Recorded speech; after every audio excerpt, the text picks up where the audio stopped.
trái hết giật Hello.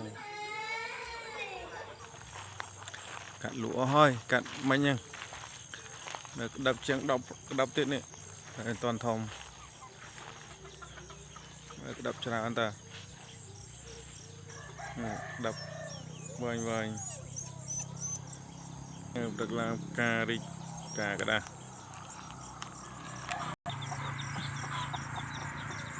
Cà kẹp cà.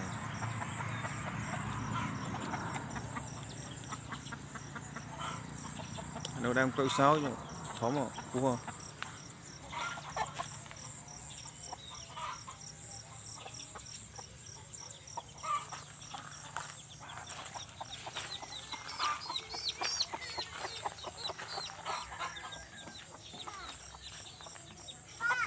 Bát, bát.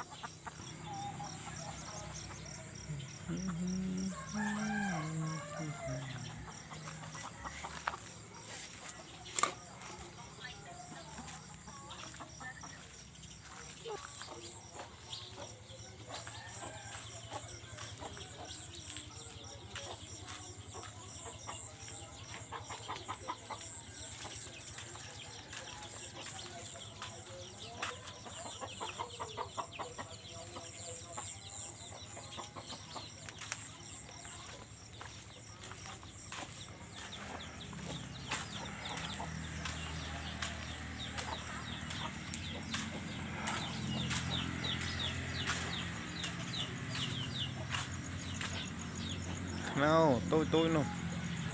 Ai ăn mùi kỳ bầy buồn pram và mùi và mày muốn đọc mùi đọc phi đọc bầy fly để khao cái đó không à